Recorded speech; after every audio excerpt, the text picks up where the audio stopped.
welcome back to another video, and in today's video we have our HeatWave results and review.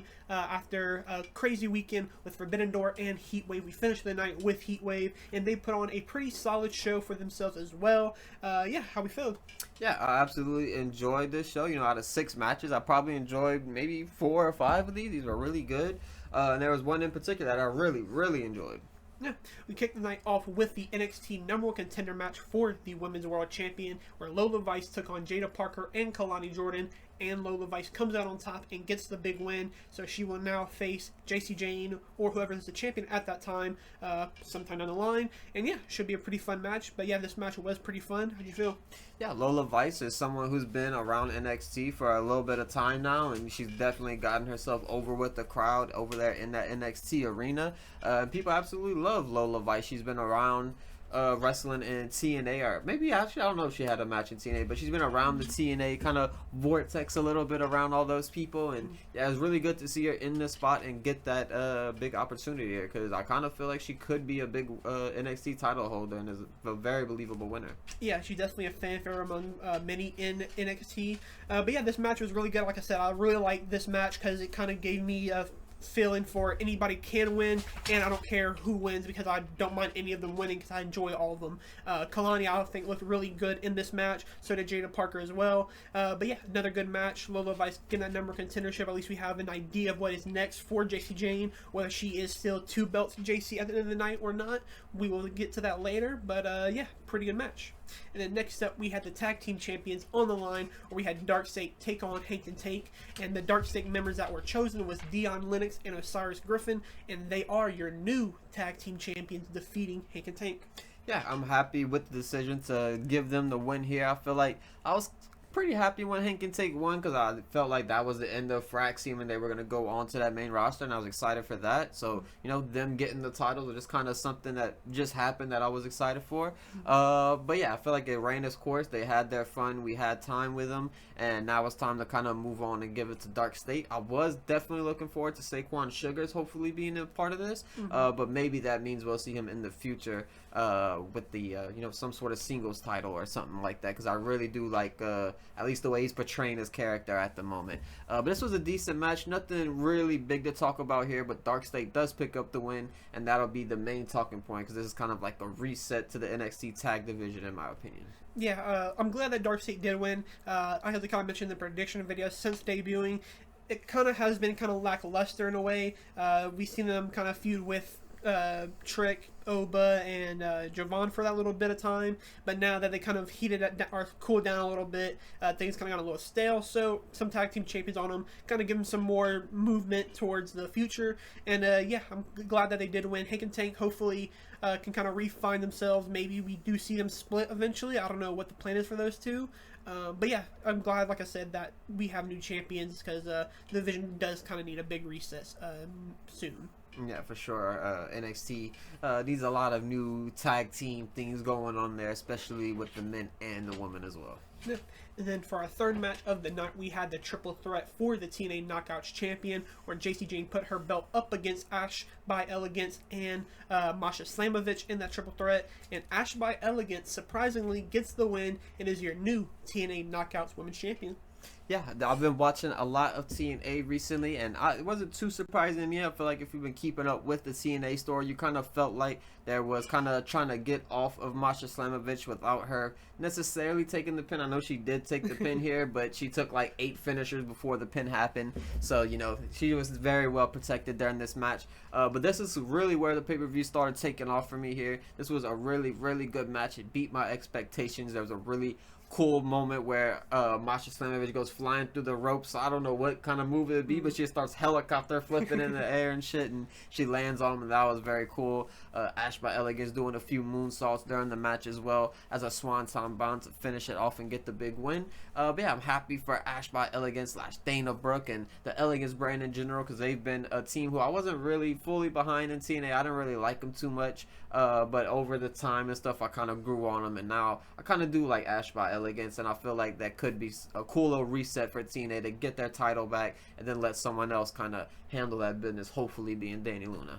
Yeah, I mean, JC Jane, I think, did what she was supposed to do with this two-belt gimmick. And, yeah, it comes to an end here, but I'm glad that it is back in TNA now. I think with both their world titles being taken away, things kind of did look a little weird, but now that they have a new champion and not just a repeat champion like Masha, it is kind of nice, a little bit of refreshing, I guess, for the TNA roster and probably the fans as well. So, yeah, who knows what is next for that Knockouts champion, whether I'm sure Masha will be somewhere to try to get a rematch for that belt. I'm sure JC will also try to get a match because she was never pinned. So, yeah, who knows what is next for the Knockout champion.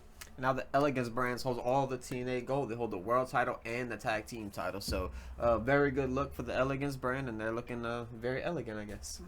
And then next up we had the big one, and it was Blake Monroe taking on Jordan Grace in the one-on-one for the first time. And Blake Monroe surprisingly gets the win. But yeah, this doesn't feel like the end still.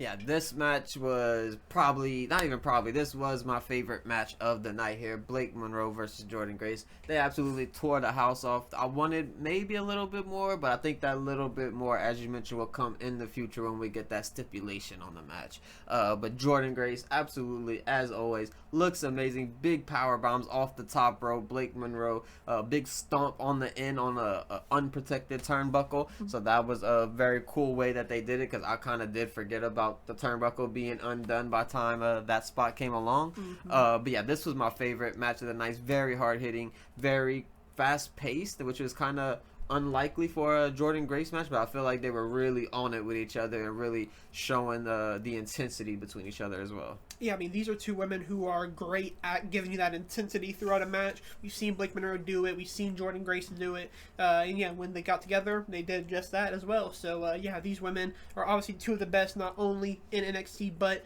in wrestling, period. And yeah, again, they just had a great match.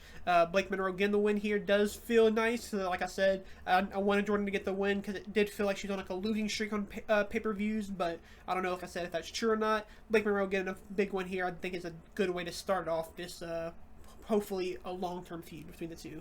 Yeah, I do believe at some point after this, Jordan Grace will potentially turn heel. She's going to be sticking around, and if not turning heel, then she's likely going to be moving up to that main roster, in my opinion, which either way, I'll be excited to see either one, because a heel Jordan Grace would be an absolute monster on that NXT roster.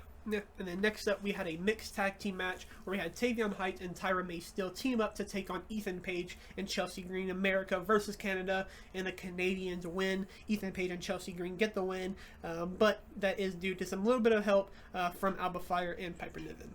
Yeah, I feel like with this match there was kind of Tyra May Still was kind of the question mark on her. Let's be a little bit honest here. She's sort of new. She came up from LFG. People are unfamiliar with her. But I will say she definitely proved herself. I feel like she fit in with the match very well. I don't think the match was, a 5-star match or anything of that nature, of course. But I feel like she did her part. She did it really well. And, being in there with someone like Ethan Page and Chelsea Green is going to help you a lot, because these are two of the best professional workers that you could find in the wrestling business. They're willing to lose when they need to, and they're definitely going to be willing to take those wins when they're able to as well. But yeah, Ethan and Chelsea, really loving that pairing together. Hopefully we see more of this in the future. Maybe Ethan can go up to the main roster with this. That'd be pretty cool. But yeah, Tavion Heights, I want to speak about him a little bit as well, because he'd been absolutely doing a lot of really good stuff ever since, even before he kind of was doing the no quarter catch crew leaving thing with Charlie Dempsey. I feel like he was already proving himself ever since he went to Noah. Really was probably the real starting point in the rise of him, because I feel like right now you could really go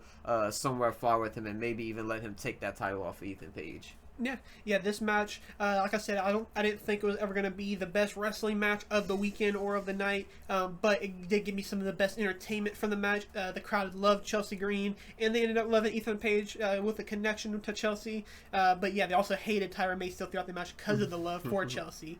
But yeah, I did enjoy this match. Like you said, didn't expect much in-ring wise, but when it came to the comedy and kind of story parts of the match, they did deliver on. But yeah, great all around. Glad that Tyra gets to get in a ring with Ethan Page and Chelsea and Tavion Heights as well.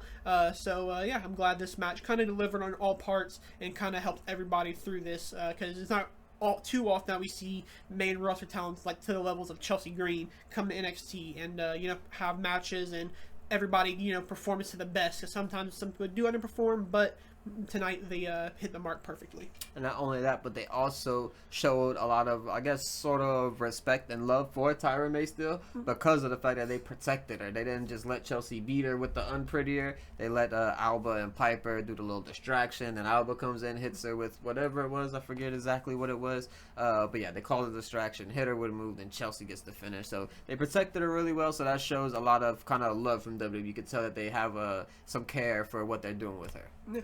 And then now it is time for the main event of the night for the NXT champion, where Obafemi puts the belt up against Javon Evans, and the ruler retains once again. Obafemi is still your NXT World Champion. Yeah, I think I would be lying if I didn't say I was a little bit disappointed with the result. I was really feeling like Javon Evans, it was his time. You know, going into it, I was kind of 50-50. I didn't really know who to pick. It was kind of whatever. But as the match was going on, as the crowd was kind of erupting for every single move that Javon Evans was doing, I was like, yeah, this is the moment. You have to give it to him right now, right here, tonight. They didn't end up doing that, but I do feel like the match got the job done. I feel like this match got Javon to that next level, and I feel like he is now in that world title kind of feeling now. Before, I didn't really feel like he was like necessarily a world champion, but if they gave it to him, he could work his way to, you know, make him other people believe he deserves it. But I feel like now after this match, I feel like he is a world champion. We're just waiting for the moment for him to actually win that title. Yeah, I mean, this match was exactly what you expected between two of the best guys in NXT. Obafemi just showing the pure power that he offers every match, and Javon the bounciness that he offers. But yeah, this match was phenomenal. We've seen Obafemi completely toss Javon from inside the ring to the announcer's table. We've seen the big chop that he does on the apron from Oba. And yeah, Javon, like you said, had that like last chance type of feel where he was trying to get everything going, but unfortunately Oba's just too big, too strong, and yeah, comes out on top and ruins the day for Javon. But yeah, this was exactly what I wanted, but similar to the Blake Monroe Jordan Grace, this doesn't feel like the last time we'll see these two, and Javon still feels like the guy who I think will take the belt off of him, probably at Stand and Deliver now. Yeah, a really cool ending to this match as well. We've seen Javon Evans kind of building up a lot of momentum at this point in the match. He hit his cutters. He was hitting, I forget what he calls it, but the bounce kick. I don't know what he calls it. But yeah, he hit him with like 4 or 5 finishers. He goes on the top rope to hit that final cutter, but Obafemi hits him with a big shoulder tackle. I'm not sure what he calls that, either the pounce maybe. But he hits Javon Evans midair, and that pretty much led to the downfall of Javon Evans during this match, and Obafemi retained. But yeah, I absolutely love this match. This was a great match. They both proved that they are going to be stars when they go over to that main roster. And if people were doubting Javon Evans' skills as one of the top wrestlers and one of the people who can be the top wrestler, I think maybe after this match they might start doubting themselves at this point. Yeah. But then after the match, Obafemi is celebrating in the ring, but he was interrupted by Ricky Saints. Ricky Saints didn't make anything clear what he wanted to do, but kind of seems like we will see a North American, or the former North American champion, go after Obafemi next. Yeah, he definitely pointed to that title and he said, I'm coming for that title. So, you know, and I guess we'll see what happens with that. That'll be a very interesting match to see. I don't necessarily, it doesn't feel right to kind of would have Ricky Saints defeat Oba, so I don't necessarily know if that's like a believable thing, at least right now for me, especially after, you know, he just basically lost his first feud with Ethan Page after all. But yeah, it'll be interesting to see what they do with that, because I still do, like you said, believe that Javon Evans is the guy to take it off of him. Yeah, but you mentioned already, but what is and was your favorite match of the night? Definitely the Blake Monroe and Jordan Grace. I feel like they absolutely crushed it, and we'll be seeing a lot more really good stuff from them. Yeah, and we also got the announcement of No Mercy in September, and yeah, I think that is the next time we will see NXT on pay-per-view. They also announced the Homecoming show for NXT in a few weeks as well, so yeah, NXT looking fairly good. Obviously, after this year has been a kind of crazy year for them. We've seen talents like Stephanie and Joya exit that side. Roxanne left. So yeah, NXT still trying to show that they do have some really good talent that are going to be the future of the company. And yeah, again, tonight they proved why they deserve a little bit more time and should be on level with some of the big stars in main roster. Yeah, for sure. But that will wrap it up for our NXT HeatWave results and review. If you enjoyed this video, don't forget to leave a like and subscribe to the channel. And yeah, thank you guys for watching, and we will see you guys in the next one.